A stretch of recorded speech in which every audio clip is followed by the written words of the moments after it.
Hey everybody, this is Tracy here for another edition of A View from Tracy's Point, and we are here to recap Love Is Season 1, Episode 6, which was titled Supportive.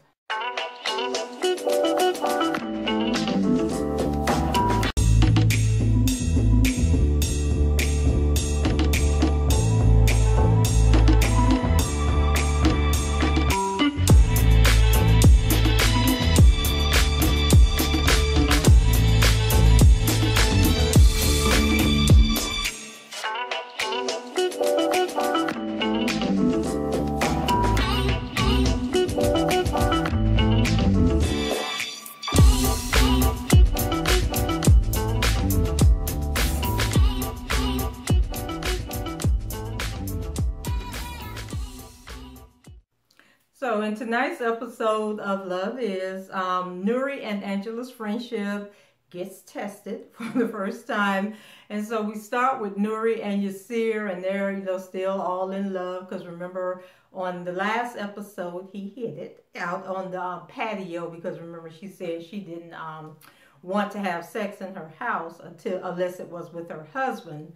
So now that they've gotten physical with each other, they really can't get enough. And so I don't know if Nuri was exaggerating, but it seemed like she said that they had been screwing for 2 weeks now and hadn't been able to let each other go. So whether it was the next day or several days later, I don't know. But they had made their way from that patio to in the bed, and then Yasir was just asking her about, the fact that she had went against her word, and she didn't really care, and then we had the older Yasir basically saying that Nuri saved him and that he has been a blessing to Nuri in terms of her approach to certain situations. So in this episode, we see Nuri kind of have a little growth, not that much growth, but a little more growth than we've seen all season. While they're in that love phase, that after sex glow, Yasir starts bragging about his penis and how good he is in bed. And then the conversation turns to how many men has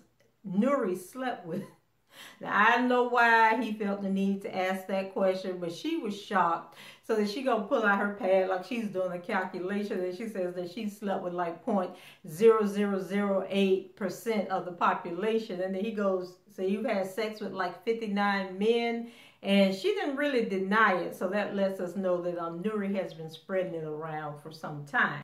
And so although she wouldn't give him a straight, exact answer, you could tell. I don't know. I just think that Nuri been around the block a couple of times.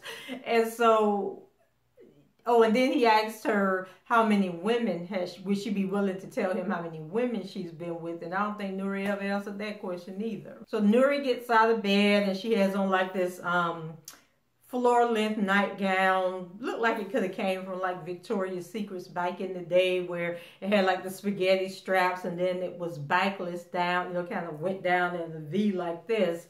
And so he is telling her that she looks so sexy in this gown, and that he thinks that she should pair it with a t-shirt and wear it to work. And so Nuri was like, I can't wear this to work. And so he's telling her, I think it'll look great, try it. So she's in the closet flipping through her clothes, and she finds this t-shirt that she has on the hanger, like who hangs up their t-shirts. So she puts the t-shirt on, and then she's like, well, what kind of shoes should I wear? So he told her to wear these white sneakers that she has, and she says, oh, well, they're dirty. And he was, like, oh, well, that doesn't matter. I want you to wear this exactly how I want you to look. And I'm just like, okay, what kind of sex did this man put on this girl that she's actually about to wear a nightgown to her job? But she does it. She strolls in there and everybody looking at her like, girl, what is wrong with you? Like, were you running late to work and didn't have time to put no clothes on? So now she's feeling all insecure. And so then Angela tells her, so Angela had asked her, like, what are you doing? And she says, oh, it was Yasir's idea. He thought I looked good. And Angela was like, girl, Yasir is obviously a very controlling person, and you falling for the okie doke.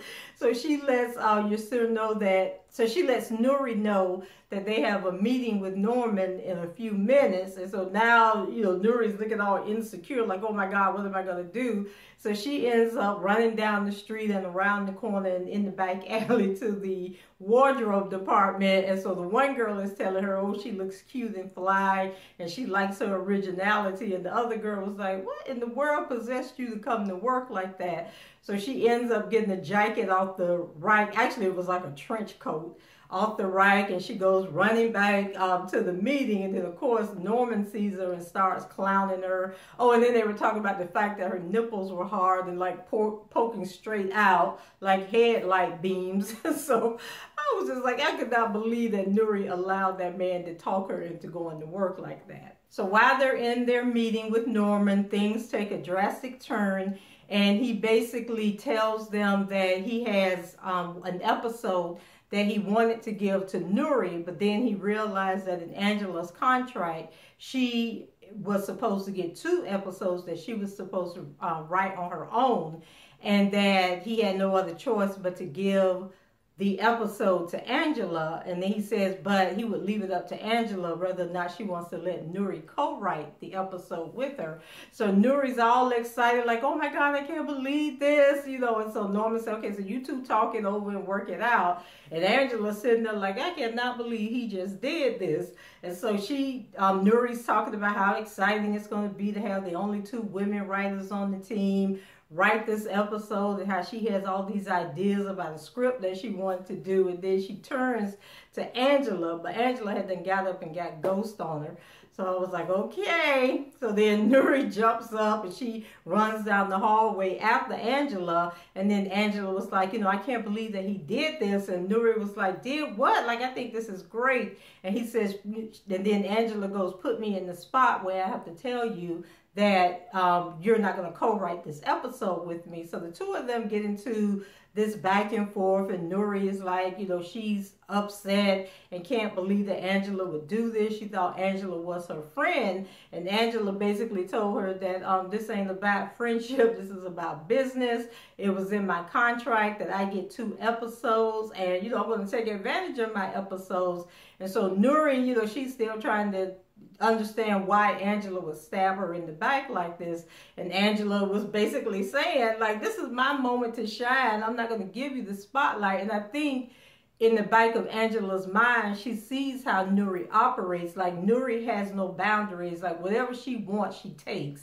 And so Angela was probably like, she would try to take over the whole script, and then it would end up being Nuri's script, Nuri getting all the credit for it. So I kind of understood where Angela was coming from. And so she told Nuri, like, you're my friend, but, this isn't about friendship, and we really shouldn't be having this conversation. Our agents should be having this conversation because they're the ones that negotiated our deals. And if your agent didn't negotiate your deal where where your contract included you having exclusive writing, of a script, then that's not my problem. So then later on that day, they have a writer's meeting where everybody is there. So the guys are in there and they're clowning Nuri, saying, something is different about her. So Nuri finally confesses that she has a man. And, the guys were like, damn girl, another one. I told y'all that 59 number probably was close. So as they're talking, Will is there and he's passing out copies of the script. And so he's, being a little salty after Nuri announces that she has a man. And then she lets them, then they ask her, was it Keith? And how was the ski trip? And then Nuri lets them know that no, it's not Keith. It's a guy named Yasir. I was like, this girl just don't care. And this is why Angela didn't want you working on that script. So it's the end of the day. And can y'all please explain to me why Yasir has Nuri's Jeep? Let me tell y'all something. I don't think I ever dated a man that didn't have a car. But if I had dated a man that didn't have a car, he surely wouldn't be driving my car. I cannot tell you the number of times that I have left work and my co-workers have been standing outside waiting on their boyfriends to pick them up because they don't let them take the car, and they off doing God knows what, probably anything and everything other than looking for a job. And speaking of jobs, we still ain't seen Yasir looking for one. But Nuri done let him hold the Jeep, and then they told him don't come to the front door and pick her up, but to park down in the alley in the back parking lot somewhere. So of course Yasir is feeling some kind of way, and they getting like a little spat where he says that Nuri is embarrassed to let people know, you know, that he doesn't have a car. And, you know, if that's the way she feel, you know, let him know. And I was talking to my sister today about this show, and she was like, oh, why do you feel that way? Now, granted, she is somebody that met her boyfriend like her sophomore year in college. They've been married for almost 30 years, you know, the perfect little life. So she don't know nothing about the struggle. She ain't never dated no guy like Yasir. And so I had to let her know I have dated Yasir several times. Okay, so I can sit there and watch this show and tell you exactly what's going to happen, how he's going to react, how he's going to manipulate Nuri's thoughts. I say because I have seen it time and time and time again. You know, so he gets his little thing. So when he wants to like calm Nuri down, he'll say little things like, well, maybe I should just leave. You know, I know I'm not the one that you want. And then she's going to say, oh, no, that's not what I meant, baby. I want you to do this and I want you to do that. You know, and so that's what they're going through in the Jeep. Then Nuri flips the script and then tells him about Angela not wanting her to co-write. And then he starts telling her that her and Angela's friendship was like the movie Beaches. And so I was like, oh my God, I haven't seen Beaches in forever. Remember that was with Bette Midler, and I think, is she the one that gets cancer and dies at the end or something? But he's telling Nuri about the movie, and Nuri says she has never seen the movie before. So later on, Yasir has to come to Nuri's rescue, because after they left the job, he ended up taking her to the movie. So they go see this movie. I know this movie had to come out like in 1938, 39, or the early 1940s, but it's like a picture movie where you have to read the bylines. And it was, I think, Intolerance by D.W. Griffith.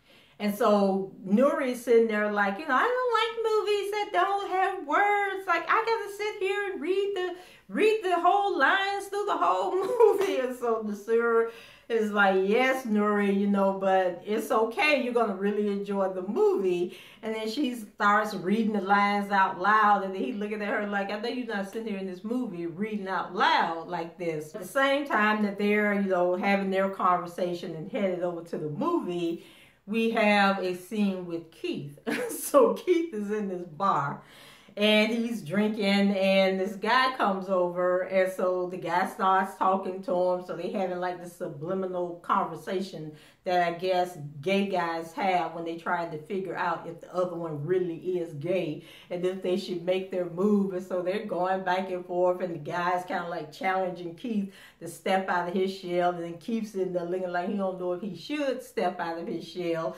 Then all of a sudden Angela walks up, so then the guy is thinking like, oh dang, you know, I pegged him wrong, he really ain't gay. And actually when Angela walked up, he had given Keith his glass of, because he was drinking a glass of wine, and so he was telling Keith to taste the wine, and Keith was looking at him like, Negro, I'm not about to drink out no glass like we boyfriend and girlfriend sitting up here. But then Angela walked up and saved the day, and so the guy was like, oh God, you know, and he grabbed his wine and walked off.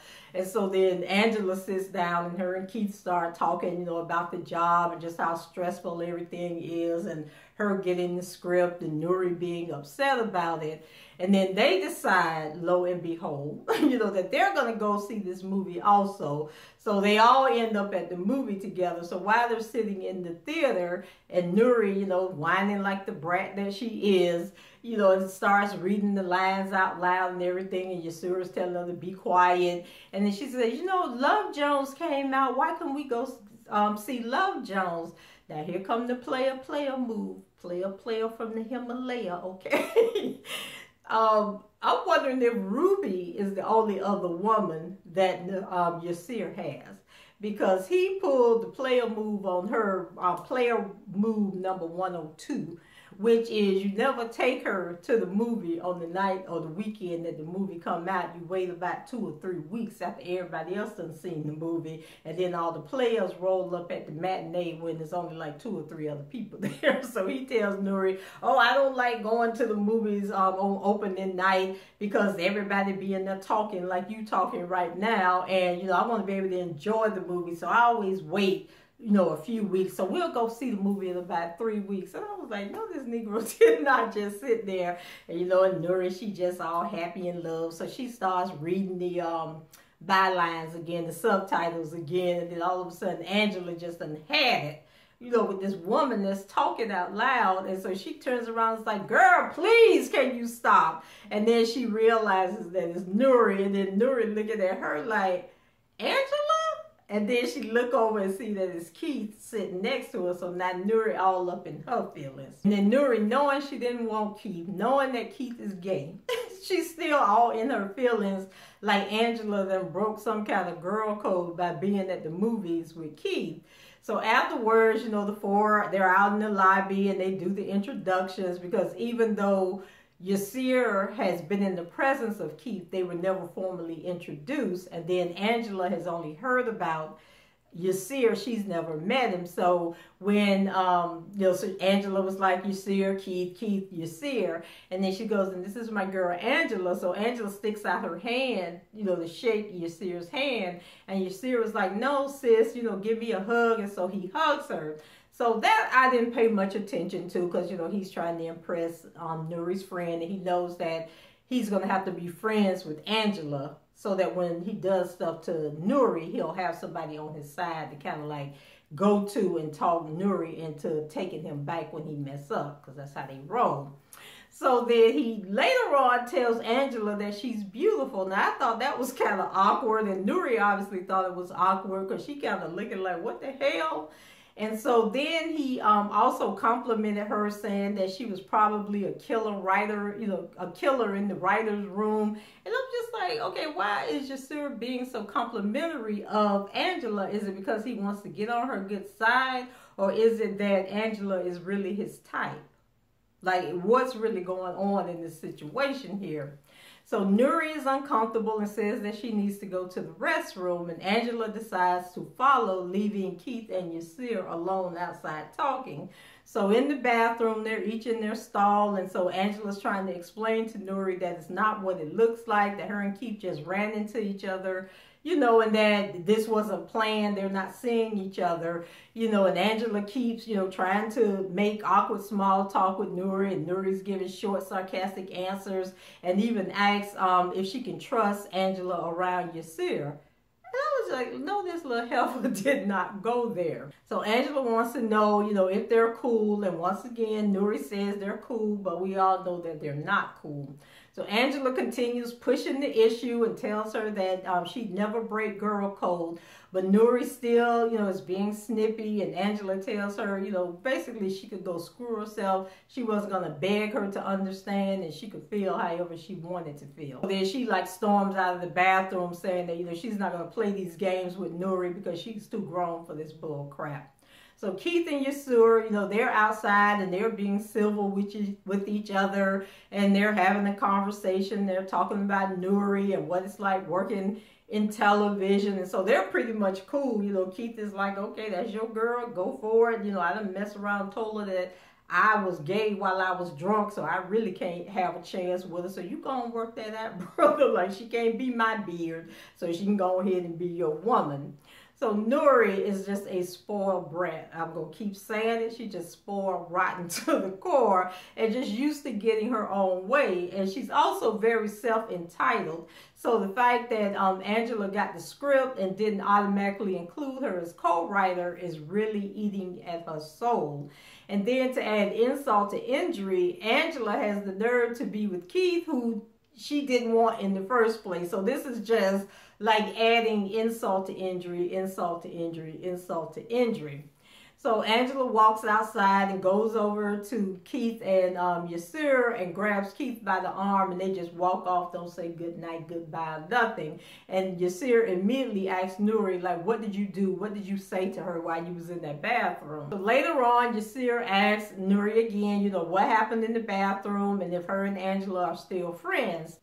So when Yasir starts saying that she's upset because Keith is a better catch, Nuri says that she doesn't want Angela to contract HIV. Now remember, I told you earlier in this video that Yasir is one of those people that like say negative things and, you know, try to accuse the woman of feeling a certain way to kind of like control her and get her to pipe down. And that's basically what he did, because he was like, you know, I don't have a job, I don't have fancy clothes, you know, you probably want Keith and that's why you upset and all this here. And so then that's when Nuri goes for the juggler, talking about she don't want Angela to get HIV. And I was like, did this heifer really, truly just do this? So Yasir, you know, calls her out and tell her that she's being ignorant and misinformed and that she needs to mind her own business and that there will be no reason for her to go and tell Angela something that Keith told her in private. So Angela was trying to justify it by saying, you know, but she's my girl, and, you know, what if something happened to her? You know, I need to let her know, and, you know, I wouldn't be a friend if I let her go into dating him, knowing that, you know, he could potentially harm her. And then Yasir was just like, no, you just being bitter right now. So that after a while, Nuri realizes that, you know, it really wasn't nice what she was saying about the HIV, and you know, she doesn't know if Keith has ever slept with a man, if he does sleep with men, if he's using protectors. So just to assume that because somebody's gay, that they automatically have HIV was just really stupid on her part. But then Yasir, you know, basically tells her, you know, this isn't about protecting Angela, this is about hurting Angela. And he assures her that being spiteful towards Angela isn't the answer, and that eventually she will get a script of her own one day, but that day is not today. So she should celebrate Angela and be happy for Angela instead of being bitter. So Nuri finally acknowledges that she was being salty about the situation. And then I also had to remember that Yasir is actually like 7 years older than Nuri. And then he's been married and divorced before. So he basically, one, he has more wisdom than she has. And two, he has more experience when it comes to dealing with women and getting them and maneuvering around and making things work into his advantage. So we go through a succession of days where Nuri is pouring tea, because when they were having this conversation and Nuri, you know, was kind of like over him speaking rightfully, you know, and she was kind of over what he was saying to her because she knew it was right. She jumped out of bed and she goes in the kitchen and puts some water on to make some tea. And so she has on like the nightgown. Then all of a sudden it turns into a sweater, and then it turns into a dress. And so it's just like it keeps happening over and over where she's in the kitchen pouring the tea. Yasir is sitting at the table saying, did you have a good day? Did you have a good day? So it's like he's not working. He's staying in her house. And now it's starting to grate on her nerves that this man ain't got no job. And then he tried to tell me what to do and how to run my life. But Yasir, on the other hand, is very patient and supportive, and even offers to give her some space by going home. I said, I really just say, do you want me to go home? Like, where is your home? You ain't been over there at Ruby's house in about 2 weeks, 3 weeks now. So what, you just go get your little t-shirt and your shoes and go on back over to Ruby's house? And, you know, Nuri, like, she didn't catch it, but she was like, oh, no, you can stay here. I would have been like, oh, home? Where's home? What, you going back to the Bay Area where your mama is? What did you talk about you going home? But she just let that slide on by. So then at work the next day, or I guess it was like a week later, we find Angela going over her idea for the script. You know, they're having their writers meeting. And so she and Nuri are the only women in the room full of women as usual, because remember, they're the only 2 female writers. So Angela's dream is to do more dramatic writing. And I think she shared that with Keith, that she really doesn't enjoy doing comedy. She has a script that she's working on for a drama series. And so she wants to take the story, because they were trying to make Wendy which I guess was like Gina's role on Martin. They want to give her more airtime and more of a pivotal role in the TV show. So basically, she started out with jokes. Everybody was liking the jokes, and then it turned to she had to leave. She had to go back to Georgia to see about her mom because her mom has cancer. And you guys remember when Martin and Gina started falling out in real life during the Martin show, Gina did leave and go back home, I think it was, for a period of time where her and Martin, like, I think she was like trying to get a restraining order against Martin, or might have had a restraining order, and they couldn't film in the same scenes. And so Gina was gone for a while. So I guess this is like where they are in the Marvin series. And so nobody liked the idea of introducing cancer into the show or dealing with a serious illness like that. And so then they started, you know, bouncing jokes off of each other. Angela's sitting there like, oh my God, I cannot believe that this is happening. And so they decide, like, instead of giving the mother cancer, why not give her gout? So then they start making all kind of jokes about that. Then they asked Nuri, what does she think? So Nuri, you know, still salty about the situation, had the choice of either putting Angela under the bus and saying that she agreed with the guys, or taking the high road and trying to defend Angela's ideas. What she ends up doing is saying that, you know, she could see it both ways, and then she kind of put some humor into how they could introduce the issue of cancer and how it's not a bad thing that you can have comedy and also serious issues, because in real life people have to deal with serious issues like cancer. So maybe making it lighthearted and joking about it could be a way to help somebody who's actually going through it, or help their family deal with it. And so then everybody was like, oh, that's kind of profound. And actually the guy who plays Marvin, he was in the meeting also. And so they was like, they were trying to consider like maybe this was a good idea. And then all of a sudden they was like, nah, she got gout, you know, that everybody starts laughing. So of course Angela is upset and she's in the bathroom, and then Nuri comes in to comfort her. And so then Angela says, oh, you know what, if you want the script, you can have the script. I don't want it. So Nuri went to jumping all up and down, and she was excited that Angela was giving her the script.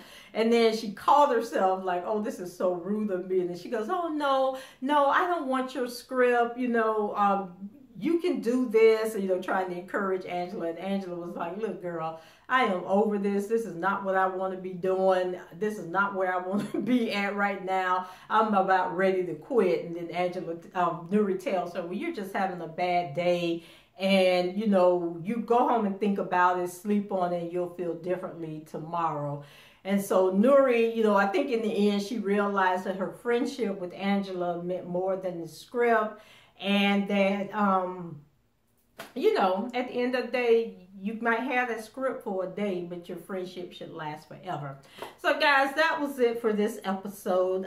What did you think? Are you still hanging in there with Love Is? I was so surprised to hear my sister say she was watching this show and loving this show.